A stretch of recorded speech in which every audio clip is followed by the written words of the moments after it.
Hi, friends. Let us listen to what the Pope Francis from Rome saying about the rich and poor,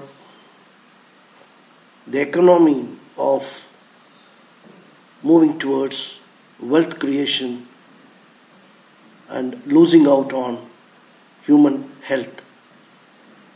We are losing out on humanity at the cost of building economics. He is very strongly coming out on that. The world should now wake up and do something about it. Pope Francis keeps dazzling. My God. So, he's talked about the gap between rich and poor in the past since he ascended to the papacy. But the growing gap between the wealthy and the poor has become a theme for him. And in this, they've issued a paper, the Vatican has, written by Pope Francis. It's 224 pages.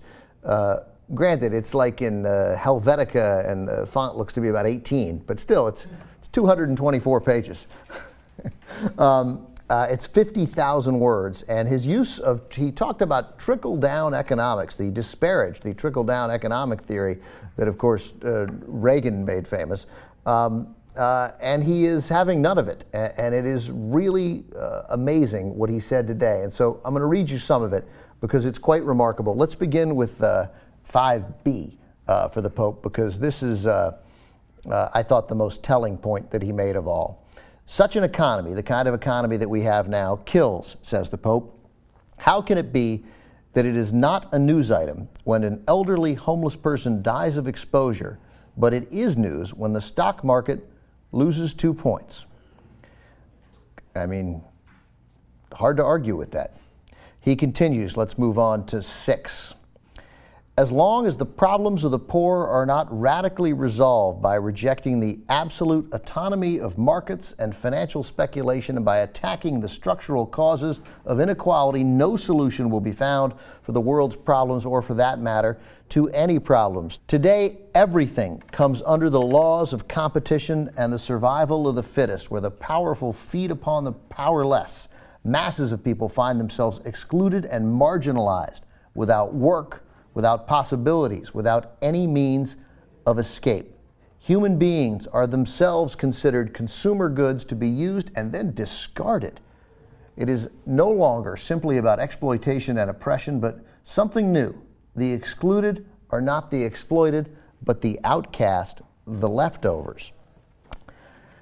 I mean, I find this staggering in light of what we've heard from religious leaders over the past 25 years. Maybe this is a nice reminder that, you know who was a religious leader? Martin Luther King was a religious leader. Sarah Palin spoke not about what the Pope said here, but what the Pope said weeks back, and she criticized it fairly significantly. Of course, she didn't really criticize the Pope. She criticized the way he was quoted, even though, of course, the quotes in the paper were taken verbatim from the Vatican release. But Sarah Palin tried to turn it into something about the lamestream media. And then she even walked back those criticisms. But if the Pope keeps talking like this, he is going to get tons of criticism from the right. And I don't care if he's the Pope. They can't contain themselves. It will come. Here's some more from the Pope. This is 9.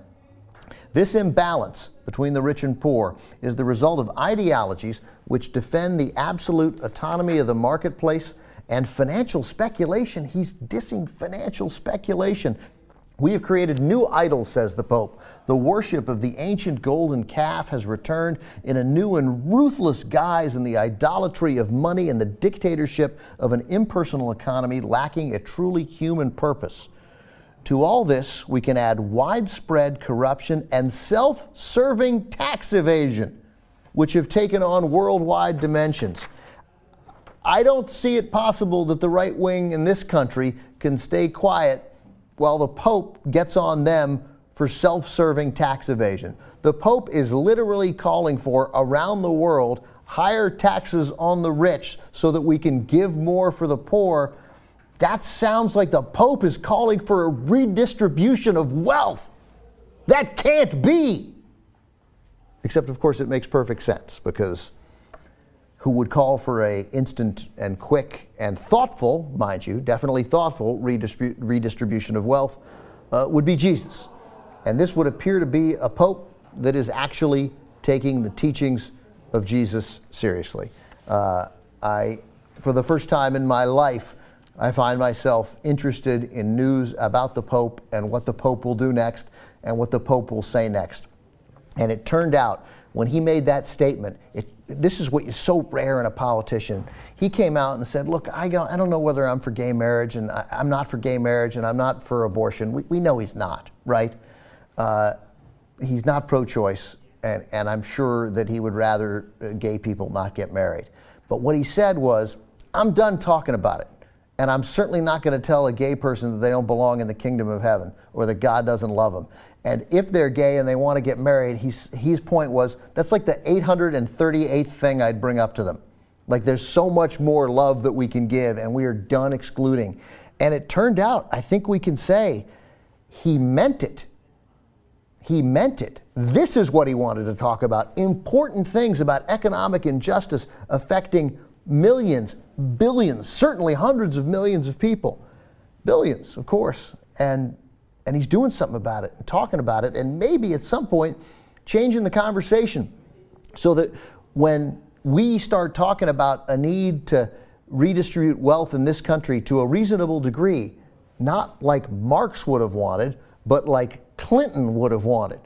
We talk about going back to tax rates of those days, not the tax rates of Eisenhower, and eliminating corporate loopholes, and not giving ExxonMobil and Shell and BP giant tax breaks, and taking that money and doing good for people who need good done for them for the first frickin' time in their lives. If we start having that conversation, the Pope is already leading the way on that. The Pope is being a leader on the most critical issues of the day. And I know he doesn't give a crap what I have to say about him, but God bless the Pope.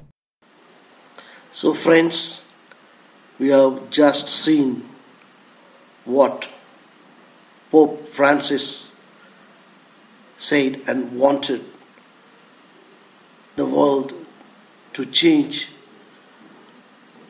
The economics must focus on humanity and not just a wealth creation.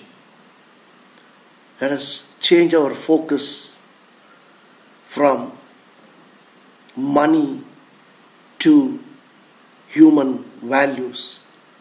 Thank you.